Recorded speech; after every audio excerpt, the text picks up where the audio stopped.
Bismillahirrahmanirrahim. Assalamualaikum warahmatullahi wabarakatuh. Alhamdulillah wassalatu wassalam ala nabiyyina wa rasulina wa imamina wa hujjatina maulana Muhammad Rasulillah wa ala alihi wa ashabihi wa man tabi'a hudahu wa wala wa la hawla wa la quwwata illa billah. Puja dan puji syukur senantiasa kita haturkan kehadirat Allah Subhanahu wa taala. Salawat dan salam untuk Nabi Muhammad SAW, untuk keluarga beliau, para sahabat beliau, dan seluruh pengikut beliau yang setia sampai akhir masa. Mudah-mudahan semua yang menyiapkan pengajian ini akan banyak mendapatkan keberkahan sebagai batin dunia dan akhirat. Saya akan mulai dengan satu kisah yang banyak diulang oleh para ulama, para kiai, terkait dengan andil ikut serta. Diriwayatkan ketika Nabi Ibrahim alaihissalam dilempar ke api yang sangat besar. Nabi Ibrahim itu dilempar ke api, Ustadz pakai ketapel ya. Kan nanti itu ada riwayatnya mengatakan tuh apa? Ketapel besar kemudian dilempar sampai ke tengah api. Terlepas dari itu semuanya, apinya itu sangat besar. Dan ketika api itu sudah benar-benar menyala, Nabi Ibrahim dilempar ke tengah api tersebut. Itu ada dua ciptaan Tuhan yang punya andil kecil. Yang satu, bahasa Indonesia itu cecak atau cicak ya? Cicak. Yang guru bahasa Indonesia mana guru? Cicak atau dia? Cicak ya, cicak di dinding kan gitu ya. Cicak apa cicak? Cicak kan? Cicak itu kan kecil. Kemudian yang satu lagi namanya katak atau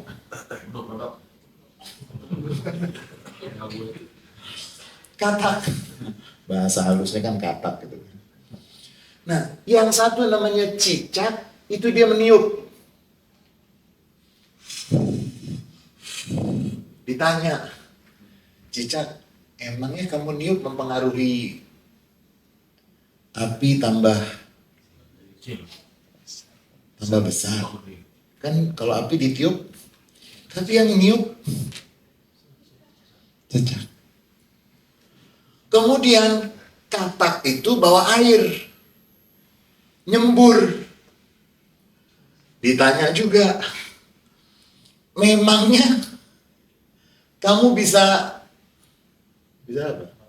apa? Pemadam. Cicak ketika ditanya, dia mengatakan apa? Yang penting saya punya andil. Katak ditanya juga, yang penting yang punya andil untuk keburukan walaupun kecil. Man a'ana ala maksiatin. Dalam salah satu riwayat dikatakan, siapa yang memiliki andil memberikan pertolongan kepada maksiat, walau bisyatri kalimah, walaupun dengan separuh kata. Kalau ada yang ingin melakukan perbuatan buruk, dia mendukung perbuatan buruk, walaupun dukungannya, partisipasinya, andilnya, maaf ya, misalnya bunuh gitu kan. Bunuh mereka. Bunuh itu kan berapa huruf? 5. Kalau ada yang ikut andil bisyatri kalimah, kalau mengambil peranan separuh dari kata, dia akan mendapatkan dosanya. Sebaliknya, yang mendukung, yang punya andil untuk kebaikan, walaupun hanya separuh kata, dia akan mendapatkan pahalanya. Ada cicak, ada yang satu dapat andil dari keburukannya, yang satu dapat. Nah, semua ini adalah gambaran dari betapa jelasnya Nabi Muhammad SAW mengatakan di dalam hadis yang sangat populer, hampir setiap kitab hadis dimulai dengan hadis tersebut, namanya hadis niat. Innamal a'malu binniyat. Amal perbuatan itu tergantung dari niatnya. Hadis diriwayatkan dari Sayyidina Umar bin Khattab radhiyallahu anhu wa arda. Ada yang namanya Umar nggak di sini? Nggak ada. Kalau ada yang namanya Umar, pasti setan takut dari dia. Karena iza salaka Umar fajjan salaka syaitan fajjan akhar. Kalau Sayyidina Umar melintasi satu jalan, itu setan akan pindah ke jalan yang lain. Karena di sini nggak ada yang namanya Umar, berarti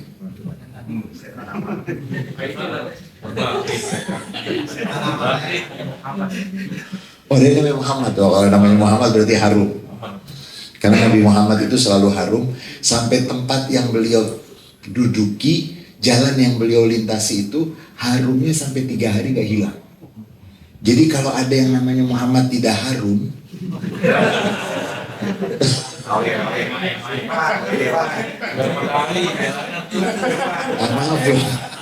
mohon maaf, kalau ada yang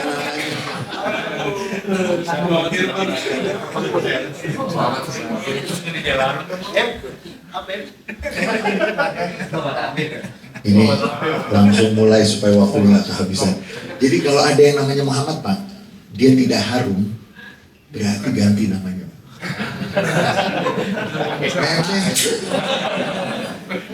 Mehmet aja Mehmet. Karena Nabi Muhammad SAW itu kalau beliau melintas itu sampai 3 hari mereka mengatakan Nabi pernah lewat sini ya. Kalau Nabi duduk tempat yang Nabi tinggalkan itu mereka akan mencium semerbak yang harum. Jadi nama Umar nggak ada berarti banyak.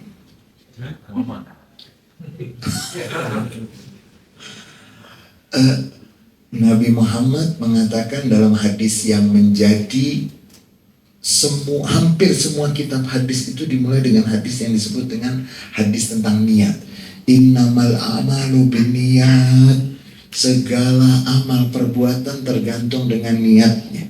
Saya mau tanya di sini yang sudah nikah banyak atau sedikit? Banyak.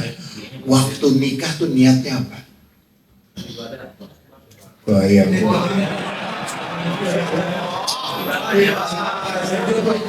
Dahsyat lagi. Mari kita lihat wajahnya. Ya, wajahnya sesuai dengan niat. Nikah itu ada yang niatnya yang penting nikah. Akhirnya seperti tempat yang digunakan untuk, mohon maaf loh ya, kalau ada bangunan gedung yang tingginya 40 lantai, di sebelahnya itu untuk para tukangnya namanya apa tuh? Bedeng itu desainernya kayak gimana desainernya? Desainnya gimana, mohon maaf, desainnya gimana? Asal jadi. Bagus, Mas Fadil nih bagus. Asal kalau ada yang berumah tangga yang penting itu persis kayak beda gimana sih? Jangan sampai, mohon maaf loh, jangan sampai rumah tangga itu dibikin yang penting bedeng. Nabi Muhammad mengatakan apa? Baiti jannati, rumahku surga. Makanya para ulama mengatakan, hei, dalam berumah tangga itu tergantung niatnya juga. Makanya banyak rumah tangga asal-asalan. Jujur yang sudah menikah ini kita tanya, mana lebih bahagia sebelum nikah dan setelah nikah? Jangan basa-basi lah. Ini habis sholat zuhur. Mana lebih bahagia? Kita melihat wajahnya mengatakan bahagia setelah nikah. Karena banyak yang salah niat.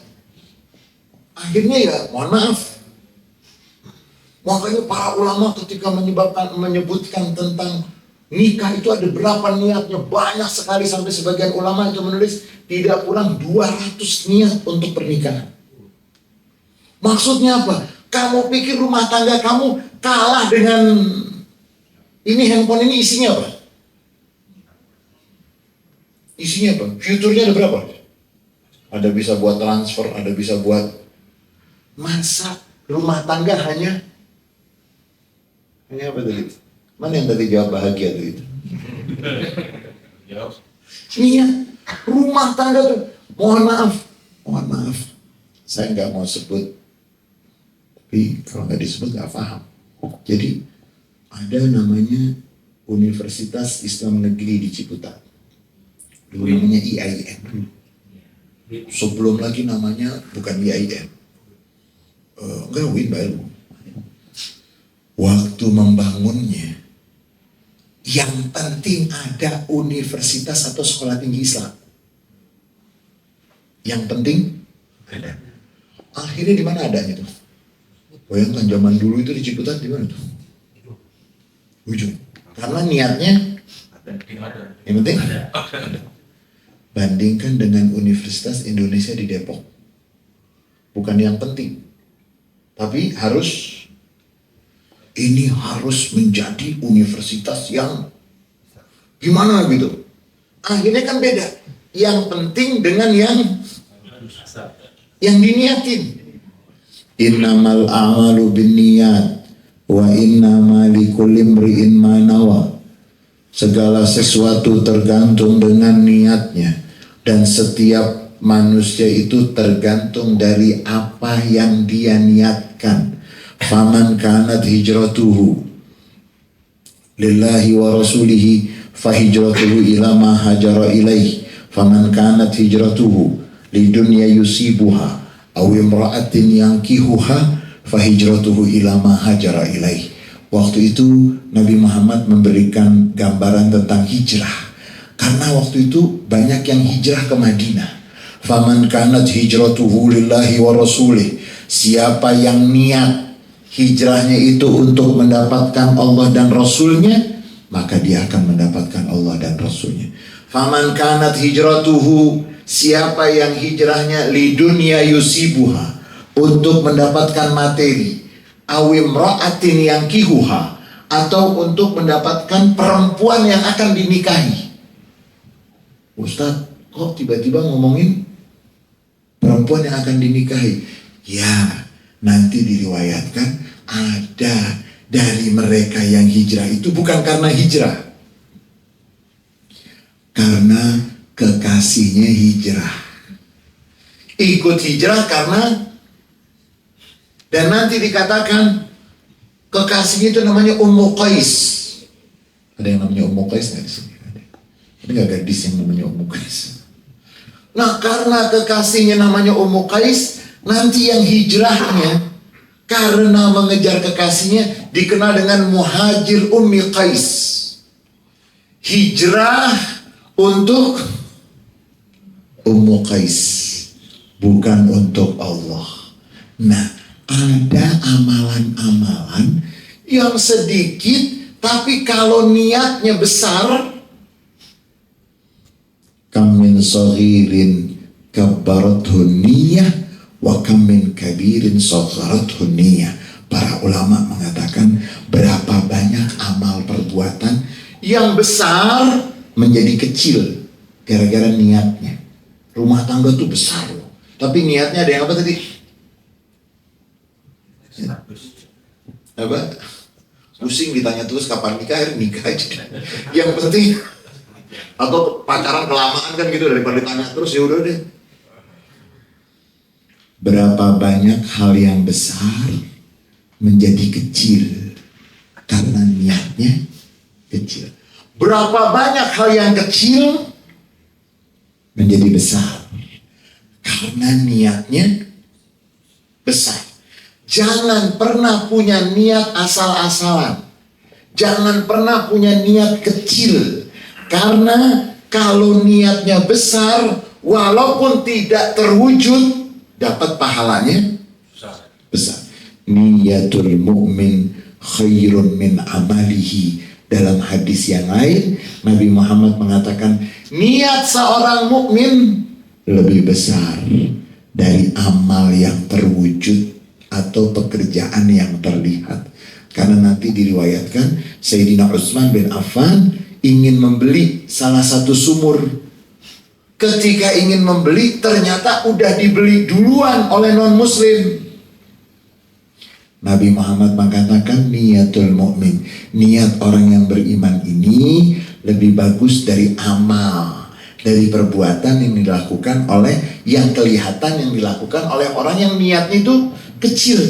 Nah, kita banyak sekali diberikan oleh Allah untuk umat Nabi Muhammad.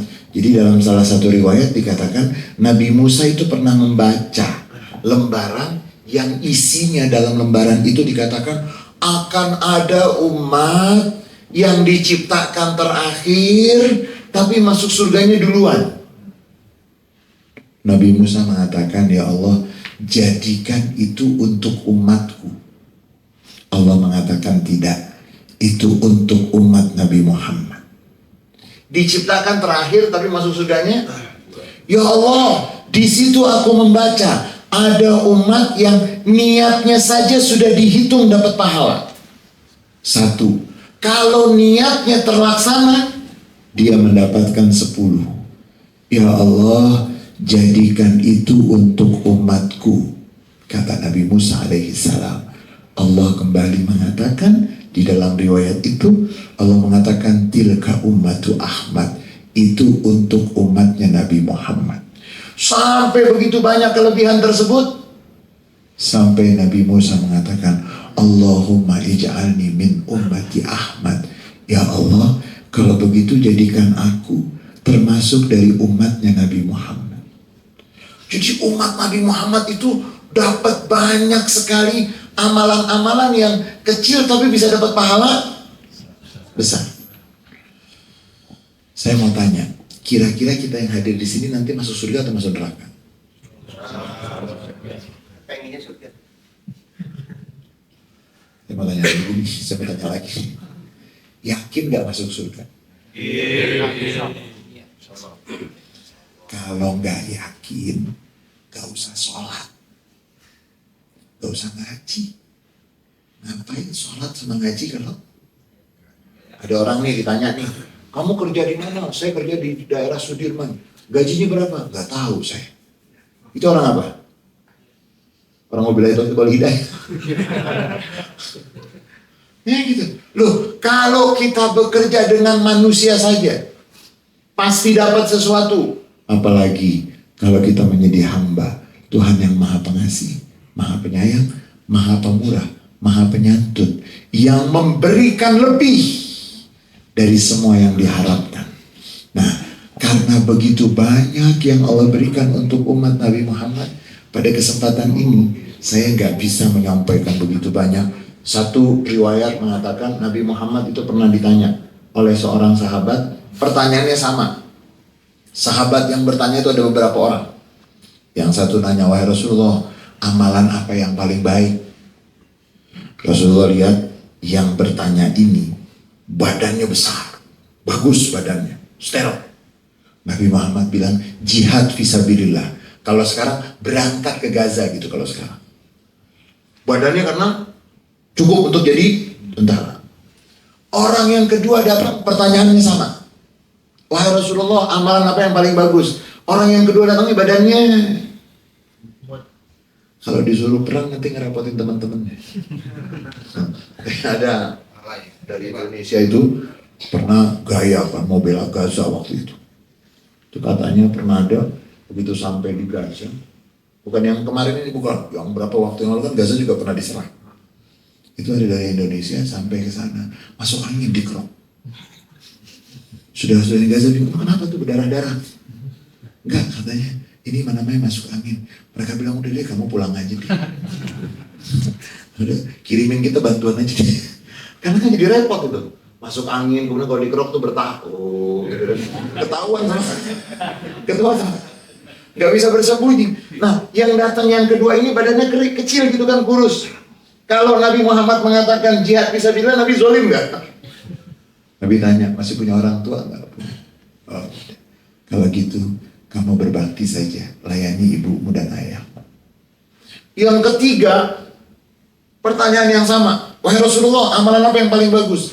Nah yang ketiga ini, kalau bahasa kita sekarang mungkin sudah purna tugas, sudah pensiun. Gak ada jam wajib untuk rapat, kemudian absen jam berapa absen?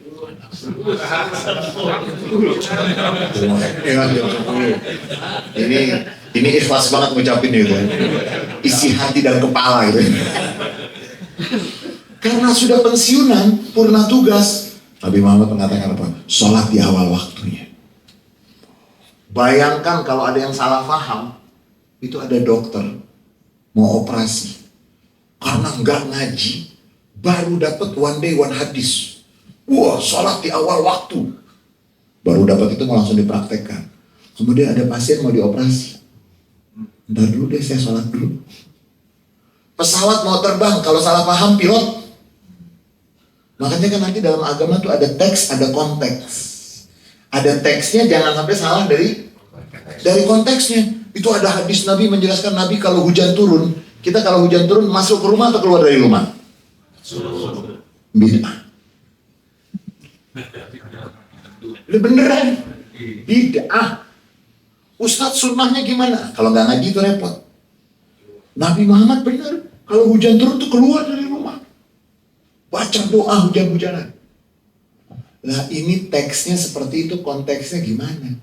Kalau hadis itu dipraktekkan di Bogor,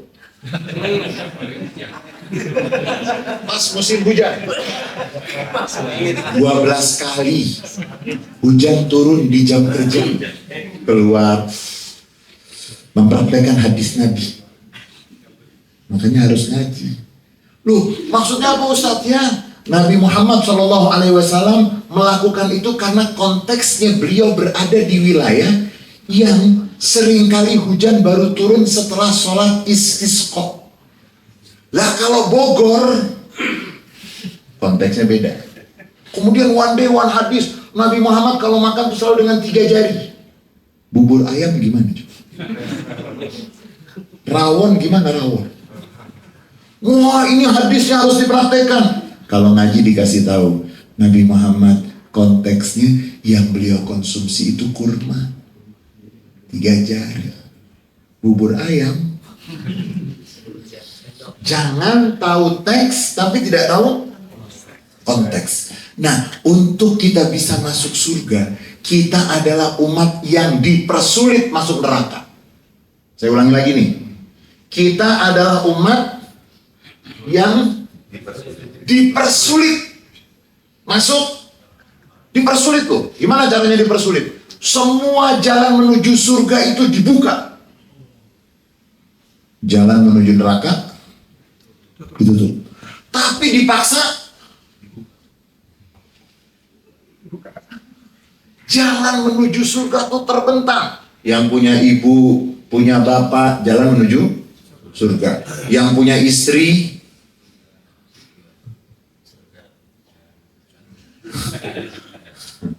ya tahu kalau istri itu menuju surga. Yakin gak? Loh, suami yang sabar menyayangi istrinya cepat masuk.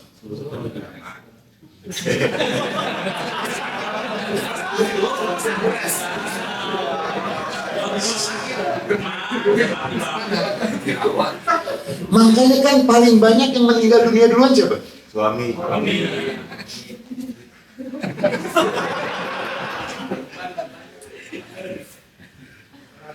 Suami punya istri, punya anak. Anak dan istri itu akan mengantarkan dia mencari nafkah. Nabi Muhammad yang mengatakan, suami yang mencari nafkah itu dia, uang yang dia berikan sebagai nafkah itu lebih besar dari jihad fisabilillah.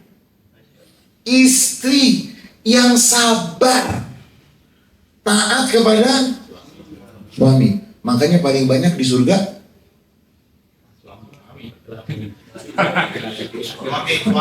kayak masuk surga aja.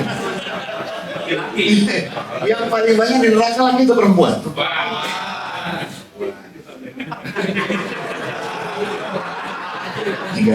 Gara-gara udah lama gak ada pengajian, banyak yang tersesat di jalan. Yang benar aja. Iya Ustadz, kami dengar itu ada hadisnya. Tadi kan saya ingatkan ada teks, ada konteks. Hati-hati loh. Yang mengatakan paling banyak di neraka itu adalah perempuan. Mohon maaf, yang paling banyak bohong lagi itu perempuan.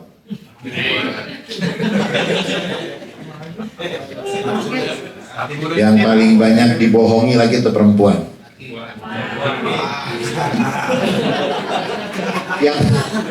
Yang paling banyak dihianati lagi itu perempuan.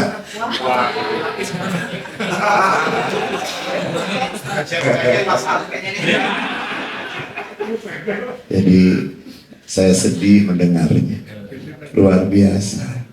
Ternyata kalau ada yang mengatakan paling banyak di neraka itu perempuan, tanya yang ngomong, kamu lahir dari laki atau dari perempuan?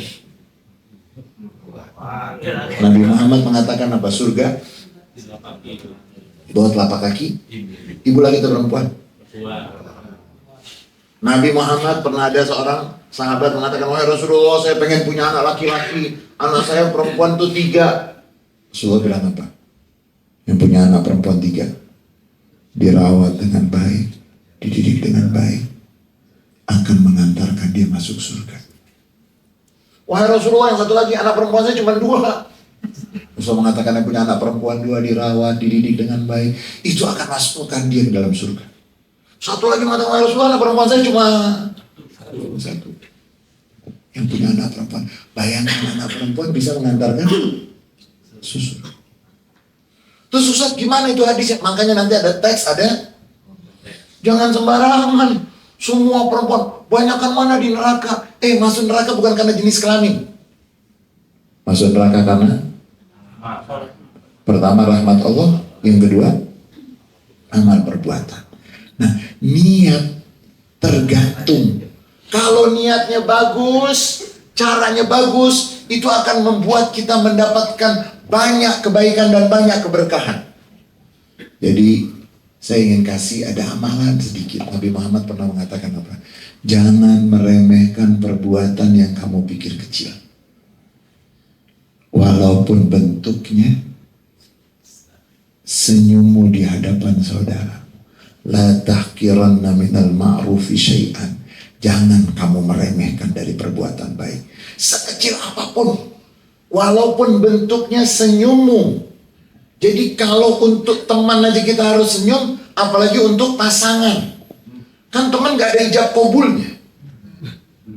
Karena gak ijab kabul. Teman gak ada ijab kabul, kita dianjurkan senyum. Lah kalau yang ada ijab kabul,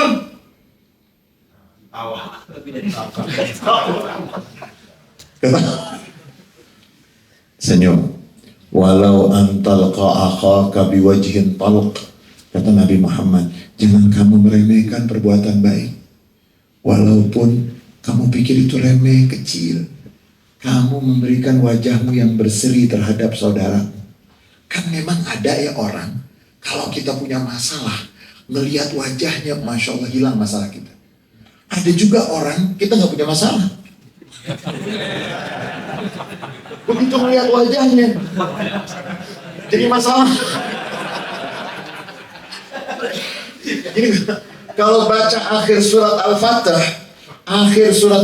Muhammadun Rasulullah walladzina ma'ahu asyiddau 'alal kufar ruhama'u bainahum tarahum ruk'an sujada yabtaghuna fadlan minallahi wa ridwana simahum fi wujuhihim min athari sujud. Di antara ciri-ciri umat Nabi Muhammad, wajah mereka ada tanda dari bekas sujud. Ustaz, berarti ininya. Wah, Nabi Muhammad itu paling banyak sujud. Tidak ada satu pun riwayat yang mengatakan Nabi Muhammad keningnya hitam. Tidak ada. Loh, Ustaz, teman-teman dan saudara kita yang keningnya hitam, ya tanya aja sama dia. Saya mana tahu. Nabi Muhammad ahli sujud, Sayyidina Abu Bakar ahli sujud, Sayyidina Umar radhiyallahu anhuma wa ardhahuma itu ahli sujud. Sampai putra Sayyidina Umar, Sayyidina Abdullah bin Umar itu menegur seorang yang ininya kapalan. Ditanya, kenapa kapalan? Saya banyak sujud. Bohong. Nabi Muhammad ahli sujud, Sayyidina Abu Bakar ahli sujud, ayahku ahli sujud. Tapi tidak ada Oh, yang dimaksud dengan ayat itu apa? Di wajah mereka ada tanda bekas sujud. Maksudnya apa? Aura. Kira-kira bahasa kita tuh aura. Kita kalau sumpah melihat wajahnya hilang sumpah kita. Tapi ada orang beneran, kita nggak sumpah melihat dia jadi sumpah. Jangan meremehkan perbuatan kecil, walaupun kamu berikan wajah yang berseri. Dan Nabi Muhammad sampai mengatakan, salah satu dari bentuk sedekah adalah senyum. Tapi jangan pelit, disuruh sedekah senyum. Ini juga nggak paham konteks nih. Taunya cuma teks, tidak tahu. Dan yang terakhir. Jadi ada satu riwayat sahabat Nabi bernama Abu Dzar radhiyallahu anhu arda. Rasulullah mengatakan, wahai Abu Dzar, Jibril kirim salam untukmu. Abu Dzar senang. Alaika wa alaihi salam ya Rasulullah. Ya Rasulullah, awa ya'rifuni Jibril. Kita kan kalau ada orang kirim salam, kita jawabnya apa? Alaika wa alaihi salam. Alaiki wa alaihi salam kalau perempuan kan gitu. Atau salam kembali. Wahai Rasulullah, salam kembali untukmu dan untuk malaikat Jibril. Tapi Rasulullah, boleh gak saya bertanya, memangnya malaikat Jibril kenal sama saya? Kok sampai kirim salam? Kan kalau ada orang kirim salam sama Anda, sama kita, wahai Rasulullah, memangnya Jibril kenal dengan saya? Kok kirim salam untuk saya? Rasulullah bilang apa? Jibril, saya tanya pertanyaan itu. Jibril, kamu kirim salam kepada sahabatku yang namanya Abu Dzar, emangnya kamu kenal? Pertanyaan itu kata Rasulullah sudah saya sampaikan kepada malaikat Jibril. Apa jawaban malaikat Jibril? Kami para malaikat Allah mengenal, benar-benar sangat mengenal Abu Dzar, karena Abu Dzar banyak membaca surat Al-Ikhlas. Berapa menit sih baca surat Al-Ikhlas? Tapi tiap hari kita baca kalau sholat. Karena kan kita sibuk itu, nggak sempat baca Al-Baqarah, jadi yang dibaca Qul huwallahu ahad Allahus samad lam yalid. Surat Al-Ikhlas itu sampai seperti sajak kan? Karena memang kalau seperti sajak mudah dihafal dan punya irama kalau dibaca dengan Qul huwallahu ahad Allahus samad lam yalid wa lam yulad wa lam yakul lahu kufuwan ahad. Kami para malaikat Allah mengenal Abu Dzar karena beliau banyak membaca surat Al-Ikhlas. Mulai hari ini kalau gak sempet jadi orang yang dikenal, susah gak sih menjadi artis untuk terkenal? Susah, ada yang banting harga supaya naik ratingnya. Kalau ada yang tidak terkenal di dunia gak ada masalah. Yang penting dengan surat Al-Ikhlas. Yang kedua, ada sahabat Nabi namanya Muawiyah As-Sulami. Waktu Nabi Muhammad akan menuju ke wilayah Tabuk untuk perang Tabuk, sahabat ini sakit, mau ikut. Nabi Muhammad mengatakan, jangan, kamu sakit. Di dalam Islam itu kalau orang yang sakit namanya uzur. Jadi ada alasan untuk dibolehkan tidak ikut dan tidak mendapatkan kewajiban, gugur kewajibannya. Tapi aku ingin, wahai Rasulullah. Beliau dalam keadaan sakit, Nabi tidak izinkan. Begitu Nabi berangkat dengan para sahabatnya sampai di Tabuk. Kemudian di Tabuk waktu itu musim panas, panas sekali. Biasanya itu jam 7 pagi, jam setengah 8, itu terik matahari itu sangat menyengat. Pada pagi hari, para sahabat bertanya, wahai Rasulullah, kenapa hari ini terik matahari itu tidak menyengat? Rasulullah bertanya kepada malaikat Jibril, Jibril, kenapa hari ini tidak seperti hari-hari kemarin? Kok mataharinya sinarnya tidak menyengat? Apa jawab malaikat Jibril? Wahai Muhammad kekasih Allah, sahabatmu yang tidak ikut itu yang sakit meninggal dunia. Malaikat banyak yang turun untuk menyolatkan jenazah. Rasulullah bertanya, amalan apa yang dilakukan oleh almarhum? Kok sampai malaikat sampai terik matahari itu tidak menyengat, tidak panas lagi. Rasulullah bertanya, amalan apa yang dilakukan? Kira-kira amalan apa? Baca Al-Baqarah setiap malam gitu. Surat Al-Ikhlas.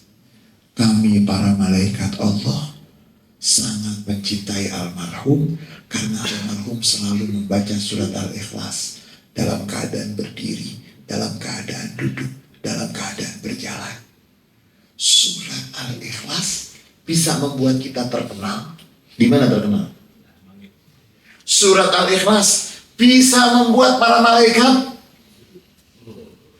Dan yang terakhir, Rasulullah mengatakan, siapa yang membaca surat Al-Ikhlas 11 kali, Allah bangunkan untuknya istana yang indah di surga.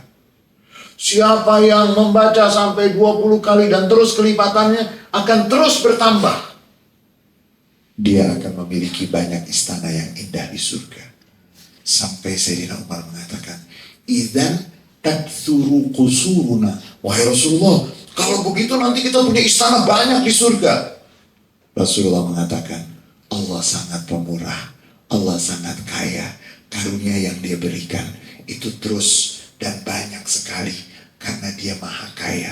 Mudah-mudahan surat Al-Ikhlas, kalau nggak bisa membaca Al-Quran setiap hari sebanyak beberapa surat, jangan pernah meremehkan surat Al-Ikhlas. Dan saya nggak tahu ada pertanyaan atau selesai jam 1 ya?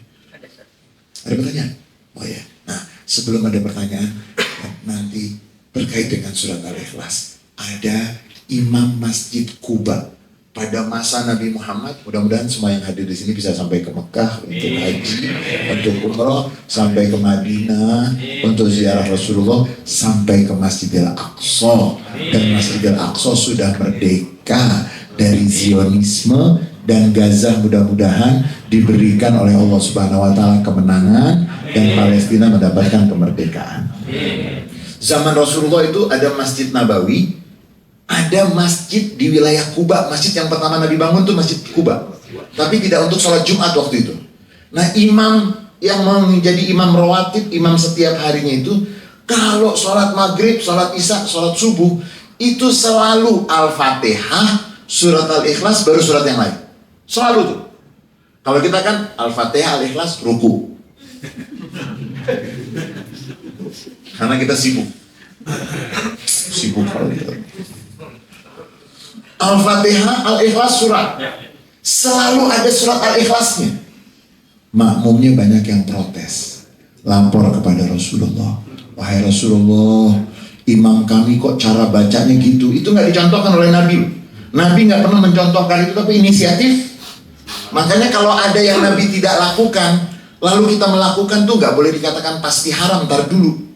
Karena ada cantolannya tidak gitu loh. Sama seperti misalnya Maulid Nabi, peringatan-peringatan hari besar Islam, dan seterusnya. Nah, sahabat ini selalu Al-Fatihah, Al-Ikhlas, baru surat. Setiap rakaat. Kemudian makmumnya protes, sampai kepada Nabi panggil Imam Masjid Quba. Hei fulan, Imam, saya dapat laporan begini. Betul itu? Betul wahai Rasulullah. Kalau mereka tidak mau lagi saya menjadi imam untuk mereka, saya akan meninggalkan. Saya tidak mau menjadi imam lagi. Karena memang imam gak bagus kalau gak dicintai oleh makmum. Rasulullah mengatakan bukan itu. Yang aku ingin tanya, kenapa kamu punya inisiatif itu? Kenapa kamu selalu seperti itu? Wahai Rasulullah, inni uhibbuha. Aku cinta dengan surat Al-Ikhlas. Rasulullah mengatakan apa? Hubbuka iyyaha yudkhilukal jannah. Cintamu kepada surat Al-Ikhlas akan menyebabkan kamu masuk ke dalam surga. Untuk surat Al-Ikhlas,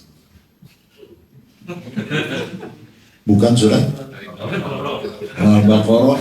Hanya yang lulusan PTIQ aja, hanya yang jurusan itu Al-Quran. Mudah-mudahan Allah Subhanahu wa taala jadikan kita semua orang yang akan mendapatkan sebanyak-banyaknya pahala, sebanyak-banyaknya keberkahan, dan semoga ilmu yang kita dapat adalah ilmu yang bermanfaat dunia sampai akhirat. Ini yang bisa saya berbagi pada kesempatan ini. Kembali kepada MC. Assalamualaikum warahmatullahi wabarakatuh. Ustaz Ali Hasan. Ada pertanyaan Bapak Ibu sekalian? Jika tidak ada pertanyaan via online, Ustaz ada pertanyaan terkait lafal yang ringan di lisan tapi berat di timbangan. Subhanallah bilang berarti mungkin bisa dibaca lebih lanjut, Ustaz. Banyak sekali, kan saya bilang kita ini umat dipersulit masuk neraka. Jadi kalau ada orang masuk neraka itu memang orang maksa. Jadi orang yang masuk neraka itu maksa masuk neraka. Dalam Sahih Bukhari, kita di negara-negara Islam itu punya kebudayaan, terutama di misalnya di wilayah Hadramaut, di wilayah Yaman, dan di beberapa negara lagi, termasuk di Indonesia juga. Itu kalau bulan Rajab itu ada kebiasaan membaca khatam Sahih Bukhari.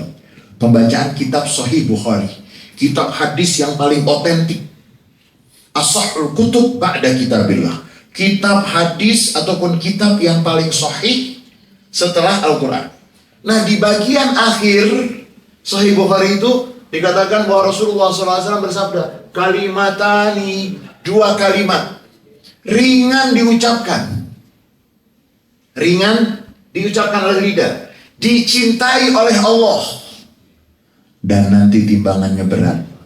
Kalimat itu bukan membaca surat Al-Imran. Nggak lulus lagi nanti kita. Subhanallah bihamdihi, subhanallahil azim. Berapa menit sih kita baca itu? Subhanallah bihamdihi, subhanallahil azim. 2 kalimat mudah diucapkan, ringan di lidah, dicintai oleh Allah, dan timbangannya. Dan kita sama Allah dinilai berapa sih? Kalau kita beli pasir, ukurannya berapa? Batu bara. Ton. Pasir, emas, gram. Kalau amal kita dihitungnya apa? Famay ya'mal mithqala dzarratin khairan yarah. Dihitung itu bukan ton, bukan kilo, bukan gram. Zarrah. Apa itu zarrah? Ada sebagian mengatakan, pernah lihat semut yang paling kecil nggak? Cari semut yang paling kecil. Kalau nggak ada yang pengangguran di sini, suruh cari semut yang kecil. Semut yang paling kecil, lihat titik yang hitam di kepalanya. Ada yang mengatakan itu namanya zarrah. Ada juga yang mengatakan, kalau kita bangun pagi, kemudian kamar kita tuh kita mau bersihkan dari debunya, debu yang berterbangan itu namanya zarrah. Jadi kita dihargai mahal kan? Amal perbuatan zarrah, bukan gram lagi. Disebut nanti biji sawi lah, disebut nanti zarrah, sangat bernilai sekali. Jadi kalau ada orang masuk neraka, emang dia nekat maksa. 2 kalimat ringan, dicintai oleh Allah, nanti ditimbangnya itu berat. Subhanallah bihamdihi, subhanallahil azim. Kemudian siapa yang membaca ayat kursi setiap selesai sholat, itu baca ayat kursi, itu masuk surga gitu. Itu masuk surga. Antara dia dan surga cuman dihalangi oleh kematian. Kalau belum meninggal dunia, dia belum ketemu surga, karena dia sering membaca ayat kursi setiap selesai sholat. Begitu meninggal dunia, masuk surga. Kemudian Nabi Muhammad mengatakan, yang baik dengan tetangganya, dia akan masuk surga. Kemudian Nabi Muhammad yang mengatakan bahwa yang punya niat. Jadi nanti dikatakan ketika menguraikan tentang hadis tentang niat tersebut, ada seorang dari bangsa Bani Israel. Dia itu mengatakan, ya Allah, seandainya butir-butir pasir ini semua adalah emas dan milikku, aku akan sedekahkan semuanya. Habis mengucapkan itu meninggal dunia. Begitu meninggal dunia, dia mendapatkan pahala bersedekah sebanyak, ya Allah, dari mana aku dapatkan ini? Dari niat. Tapi kalau cuma niat gak berusaha, insya Allah stres. Insya Allah niat terus tapi gak pernah berusaha, itu bahaya juga. Namun kalau kita punya niat dan kita usahakan, niat kita aja sudah dihitung. Tidak terwujud dapat pahala, kalau terwujud itu menjadi 10 kali lipat. Jadi banyak sekali amalan. Kita mendapatkan keridhaan dari ibu kita, beres gak? Ridho kedua orang tua itu keridhaan Allah. Kemudian anak, orang tua, tetangga, kemudian kita bertemu Ramadan nggak? Begitu masuk bulan Ramadan ada pemutihan nggak? Kita semua yang hadir di sini kira-kira berapa kali ketemu Ramadan? Kita itu disayang sama Allah, dipersulit masuk. Cuman banyak yang maksa masuk. Kita dipersulit, benar dipersulit. Mau maksiat nih, mau maksiat habis zuhur ketemu asar. Ya dengar azan asar nggak jadi dia mau maksiat. Habis asar mau niat lagi maksiat ada maghrib. Nggak jadi. Habis maghrib mau maksiat. Makanya habis isya tolong pulang tidur. Karena memang kebanyakan maksiat itu dilakukan selesai isya. Sampai makanya habis isya cepet-cepet. Karena itu godaannya. Nanti habis isya itu kalaupun dia maksiat habis isya masih ketemu apa? Subuh. Hapus lagi nggak? Dihapus lagi. Memang umat Nabi Muhammad dipersulit masuk neraka. Tapi banyak yang maksa. Bayar, mau masuk neraka bayar dia. Mahal lagi. Ngantri beberapa bulan. Beneran. Ini jujur ya. Ada yang ke diskotik gratis ada nggak? Mana ada diskotik gratis? Bayar. Kalau mau yang di depan, minuman apa? Minuman apa? Udah berapa pengalaman ini? Masa ST Solo, es kepal ada di sini. Kopi cuma 8.000 nggak ada. Itu ngantri. Ada orang saya tanya, kenapa lo nggak pernah ke diskotik? Gak punya duit Ustaz. Oh, berarti kamu punya niat ya? Bayangin, ada orang nggak ke diskotik bukan nggak mau. Tapi kalau ada orang duitnya banyak, nggak pernah ke diskotik, tuh setan tuh kesel sama yang begitu.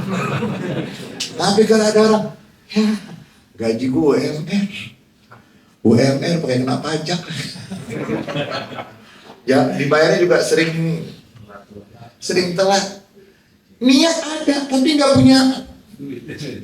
Makanya nanti dikatakan oleh para ulama, yang dicintai oleh Allah itu orang miskin yang sabar apa orang kaya yang bersyukur? Orang miskin yang sabar kata setan gak usah digodain. Miskin udah gak usah digodain, capek sendiri dia. Yang setan paling takut tuh yang kaya tapi bersyukur. Kenapa? Karena dengan kekayaannya dia bisa bermanfaat banyak. Kalau orang miskin manfaatnya apa coba?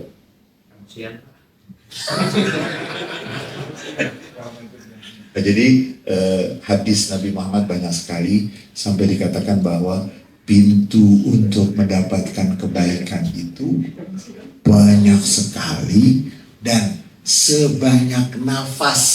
Jadi kalau disebut banyak jalan menuju Roma, sangat banyak sekali jalan untuk kita mendapatkan kebaikan. Dan jumlah kebaikan itu sebanyak hembusan nafas yang dihembuskan oleh setiap ciptaan Allah Subhanahu wa Ta'ala. Wallahu a'lam bishawab. Ada yang mau? Cukup, kalau udah cukup. Dan ini ada bocoran sedikit, tapi tolong dirahasiakan. Bisa dijaga rahasia? Paling banyak di surga orang Indonesia. Amin. Udah kalau nggak mau. Jadi Nabi ketika menyampaikan aku meminta kepada Allah 1/4 penduduk surga adalah umatku, para sahabat takbir. Nabi melanjutkan sampai setengah, sampai 2/3. Semua sahabat ketika mendengar itu takbir, Allahu Akbar. Kalau kita kan bengong tadi, karena udah kena doktrin susah masuk. Nabi Muhammad mengatakan paling banyak di surga adalah umatku.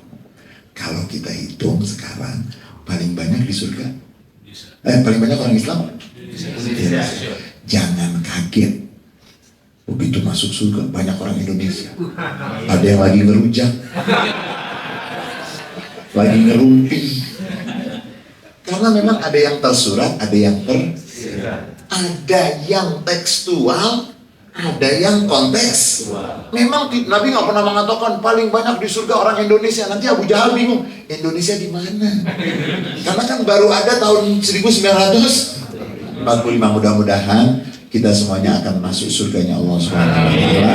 Banyak sekali amal yang bisa kita lakukan untuk mendapatkan keridhaan Allah Subhanahu wa taala. Dan mari sama-sama kita baca surat Al-Fatihah. Kita minta kepada Allah Subhanahu wa taala yang pertama untuk kedua orang tua kita. Kalau ada yang orang tuanya sudah meninggal dunia, mudah-mudahan alam kuburnya, alam barzahnya menjadi taman di antara taman-taman surga. Begitu juga untuk teman-teman kita yang telah mendahului kita, untuk guru-guru kita, orang-orang yang berjasa kepada kita, yang telah mendahului kita. Mudah-mudahan di dalam kuburnya mendapatkan kasih sayang Allah, mendapatkan karunia dari Allah. Dan yang kedua, kita doakan untuk saudara-saudara kita, kalau ada yang sakit, Allah angkat penyakitnya, berikan kepulihan dan kesembuhan. Dan kita doakan untuk saudara-saudara kita di Gaza, mudah-mudahan mereka mendapatkan kekuatan, mendapatkan kemerdekaan, dan Palestina mendapatkan kemerdekaan yang utuh. Kemudian yang ketiga, kita berdoa untuk Indonesia, mudah-mudahan Indonesia dijaga persatuannya, dijaga kesatuannya, dan semoga pemimpin-pemimpin Indonesia adalah pemimpin-pemimpin yang takut kepada Allah, yang sayang kepada rakyatnya. Dan mudah-mudahan Indonesia menjadi negeri yang selalu penuh dengan keberkahan, selalu penuh dengan kebaikan. Dan semoga perusahaan kita ini adalah perusahaan yang selalu diberkahi oleh Allah, yang mendatangkan keberkahan untuk semuanya. Dan semoga anak-anak kita adalah anak-anak yang menjadi penyedap pandangan mata di dunia sampai di akhirat. Rabbana hablana min azwajina wa dzurriyyatina qurrata a'yun waj'alna lil muttaqina imama. Ala hadhihi niyyah wa ala kulli niyatin shalihah. Al-Fatihah. Nasyaitonirrajim. Bismillahirrahmanirrahim. Alhamdulillahirabbil alamin. Arrahmanirrahim. Maliki yaumiddin. Iyyaka na'budu wa iyyaka nasta'in. Ihdinas siratal mustaqim. Siratal ladzina an'amta 'alaihim ghairil maghdubi 'alaihim waladdallin. Amin. Banyak kurangnya dari saya, mohon minta maaf yang seluas-luasnya. Terima kasih atas segala perhatian. Adanallahu iyyakum ajmain. Wa afu minkum. Wassalamualaikum warahmatullahi wabarakatuh.